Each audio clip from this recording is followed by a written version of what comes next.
सासू माँ के मायके वाले। बहू, कल सुबह मेरे मायके से मेरे चाचा चाची जी आने वाले हैं गांव से। 2 दिन रुकेंगे।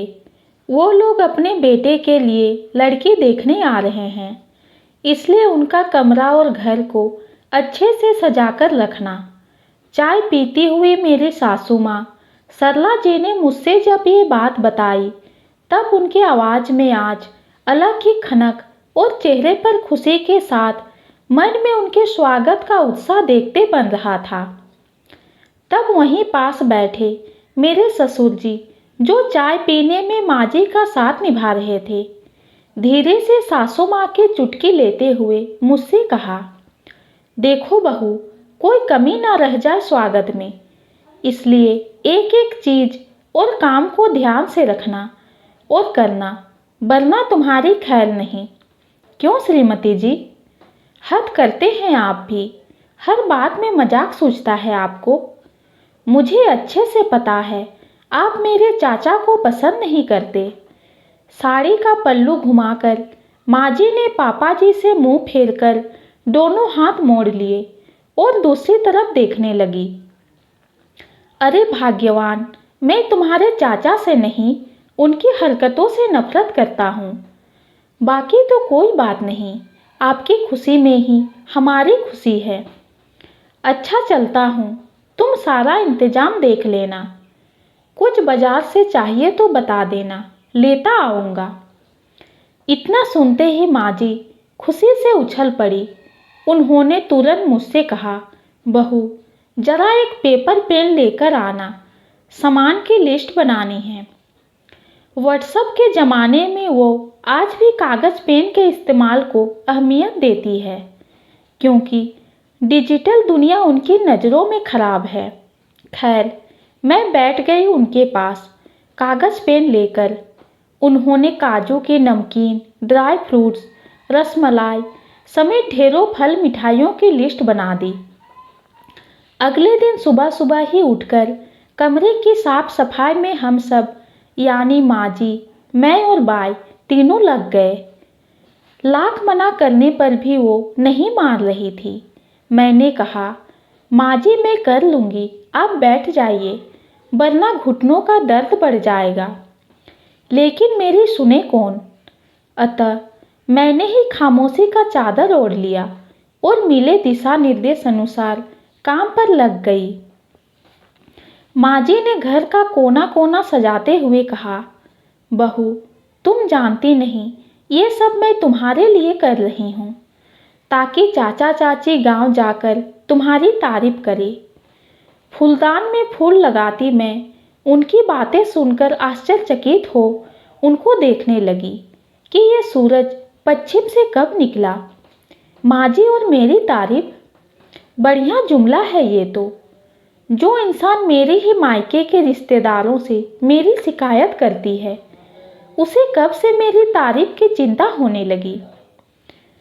अपनी मनपसंद की नई क्रॉकरी सेट, सोफा कवर सब कुछ लग गया।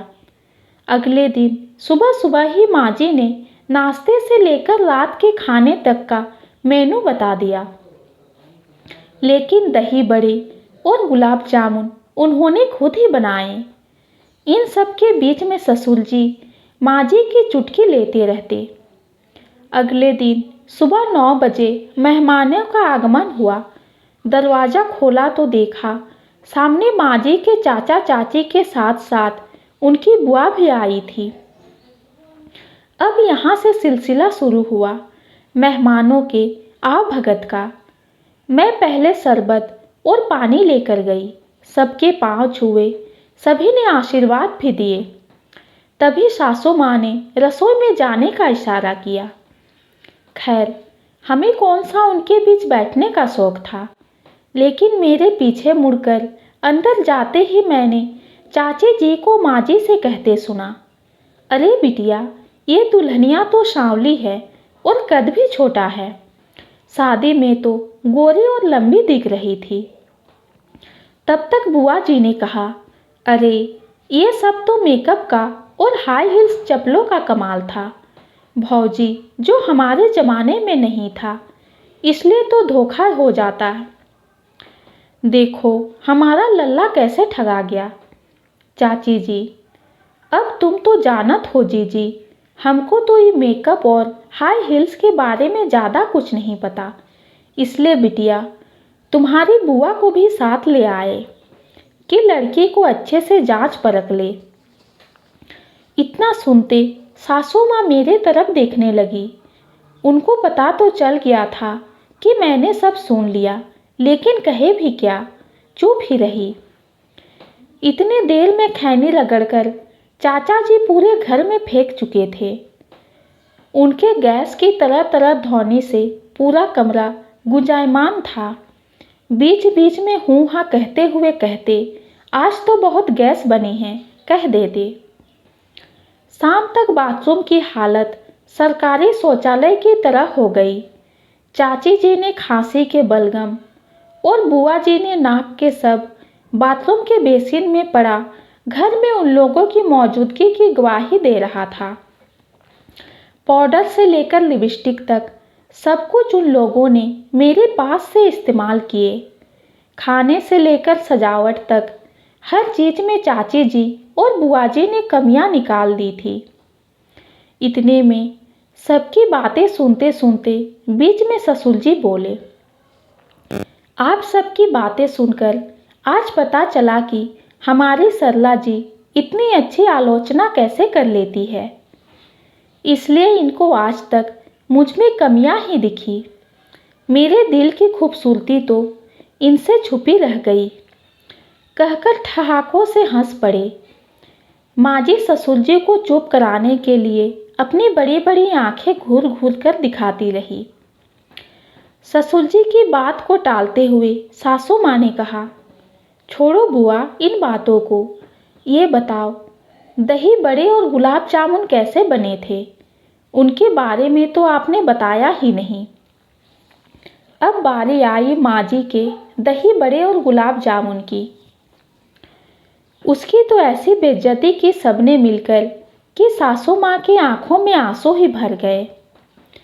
बुआ जी ने कहना शुरू किया, अरे बहू, बड़ा तो पत्थर की तरह है, गुलाब जामुन में भी चाशनी टाइट है, अच्छे से पका नहीं। कभी हमारे बहू के हाथ का खाना खाना, क्या स्वादिष्ट खाना बनाती है, एकदम एक नंबर भोजन बनाती है। और हाँ, एक बात तो बताना ही भूल गई, ये अच्छी क्वालिटी का क्रोकरी सेट नहीं, कभी मेरे या मेरी बहू के साथ चलना। हम दोनों को इन सब सामानों का अच्छा ज्ञान है, हम क्वालिटी परखने में माहिर हैं। सासू माँ बेचारी खून का घूंट पीकर रह गई और मैं अपनी हंसी पी गई। अगले दिन सब लड़की देखने गए। लौटकर आए तो लड़की की इतनी तारीफ की जिसकी कोई सीमा ना थी। मैं भी खड़ी खड़ी मुस्कुरा रही थी, हाँ मैं गर्दन हिलाए। शाम की सबकी ट्रेन थी। बुआ जी मुझे ट्रेन में खाने की लिस्ट बता रही थी कि क्या क्या बनाना है। तभी सासू माँ बीच में बोल पड़ी, देखो बुआ, तुम्हें तो पता है बहू को कुछ काम ढंग से आता नहीं, इतने दिनों में तुमने देख ही लिया। मैं इनको बोल देती हूँ, वो होटल से पैक कराकर भोजन लेते आएंगे। वैसे एक बात बोलूँ, मुझे मेरी बहू के ही हाथ का बना खाना अच्छा लगता है और मेरी बहू ही मुझे सबसे अच्छी लगती है, क्योंकि इसको अपनी कड़वी चार बातें सुनाकर इसका मैं दिल दुखाती हूँ और ये मुस्कुराकर मेरे पांव दबा मेरा दर्द भगाती है। मेरे लिए तो मेरी बहू दुनिया की सबसे खूबसूरत और अच्छी बहू है। इतनी तारीफ सुनते मेरे तो पांव ही जमीन पर नहीं थे। खुशी से गाल सुर्ख लाल हो गए। मुंह बनाकर बुआ जी को होटल से खाना पैक कराकर ले जाना पड़ा। शाम को उन लोगों के जाते ही माँ जी रसोई में आई। मैं रसोई का बिखरा सामान समेट रही थी और मुझे बोला, बहू तुम अपने कमरे में चलो, मैं आती हूँ। इतना सुनते अब गाल के साथ साथ मेरा पूरा चेहरा लाल हो गया। धड़कनों की गति तेज हो गई। अपने कमरे में पलंग पर बैठी पैर हिला हिलाकर सासू माँ को झांकती कि आकर क्या बोलेंगी। हाथ में 2 कप चाय लिए सासू माँ ने प्रवेश किया। मैं डर कर खड़ी हो गई तो उन्होंने कहा, बैठो बैठो, कोई बात नहीं, मेहमानों ने तो थका दिया। और कहा, जरा जगह तो दो बहू, उधर चलो। मैं घिसक गई। उन्होंने एक चाय मुझे पकड़ाई और कहा, बताओ बहू, चाय कैसे बनी है। मैंने चहक कर कहा, माँ जी, एकदम 1 नंबर बनी है। इतना सुनते ही उन्होंने अपने दिल का दर्द कहा, बोलो बहू, तो जरा दही बड़े और गुलाब जामुन कितने अच्छे बने थे। देखो, सच सच बताना। मैंने कहा, माँ जी, आप तो दही बड़े और गुलाब जामुन वाकई बहुत अच्छे बनाती हैं। और बना भी अच्छा था, मैंने तो बड़े मन से खाया। बात तो सच थी तो झूठ कैसे बोलती, क्योंकि वाकई मेरी सासू माँ दही बड़े और गुलाब जामुन स्वादिष्ट बनाती है। इतना सुनते ही सासू माँ ने कहा, चुप रहने वाली थी, तुरंत कहने लगी, कुछ लोगों के मुंह का स्वाद ही खराब होता है। बुआ की तो आदत है दूसरों की हर चीज़ में नुस्ख निकालने की और अपने की तारीफ करने की। रोटियां गिनकर बुआ की बहू खिलाती है इनको और मेहमानों को भी, जैसे कि मैं जानती नहीं, लेकिन बस मुंह नहीं खोलना चाहती थी, क्योंकि घर आए मेहमान की बेइज्जती क्यों करना। सिर्फ इसलिए चुप रही। माँ जी अब मेरे साथ अपने मन की भड़ास निकाल रही थी और मैं सुन रही थी। शादी के 2 सालों में पहली बार शिकायतें सुन रही थी, वो भी अपनी सासू माँ के मायके की सासू माँ के मुंह से। तब तक ससुर जी भी आ गए। बोले, घर तो बड़ा खाली खाली लग रहा है और हमारी श्रीमती जी उदास लग रही हैं मेहमानों के जाने से। देखो जी, अब चुप हो जाओ और बाहर से खाना ऑर्डर कर देना, हम दोनों बहुत थक गए हैं।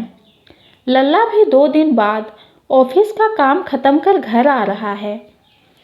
अगले दिन सुबह फिर ससुर जी सारी बात मेरे पतिदेव से बता जोर जोर से हंस रहे थे, जिसे सुनकर माँ जी तुनक कर बोली, चुप भी कीजिए, ऐसे मेहमान ना ही आए तो अच्छा है। मैं तो अब माँ को मना कर दूंगी। अगले दिन नानी जी का फोन आया। बोलने लगी, अरे बुआ को तूने विदाई में साड़ी नहीं दी, बड़ी नाराज थी, बोली अब ना जाऊंगी सरला के घर। माँ जी ने भी कहा, हाँ माँ, बहुत अच्छी बात, बुआ से कहिए कि टिकी रहे अपनी बात पर, कोई ज़रूरत ना आवे कि हमारे घर। मेरी बहू को तो 1 रुपया न रखा उन्होंने हाथ पर, लेकिन बेचारी की शिकायत की झोली भर के और खुद को विदाई चाहिए। जाने दे बिटिया, तू तो जानती है उनका बर्ताव कैसा है, अपना ख्याल रखना। अच्छा फ़ोन रखती हूँ। नानी ने फ़ोन रख दिया। बाद में बुआ का फ़ोन आया, बताया कि पहुँच गए। उन्हीं से पता चला कि लड़की वालों ने ही इन लोगों के यहाँ शादी करने से मना कर दिया। माँ जी ने नहले पे दहला दे मारा। क्या कह रही हो बुआ, इसलिए तो मुझे मेरी बहू बहुत प्यारी है, वरना अजब गजब मेहमानों से लेकर सास की डांट झपट कौन बहू बर्दाश्त करेगी। रखती हूँ बुआ। इधर मैं मन ही मन खुश थी कि चलो मेरे ना सही, सासू माँ ने अपने मायके वालों के सामने तो मेरी तारीफ की, और सोचने लगी, अच्छा हुआ जो घर में ये अजब गजब मेहमान आए।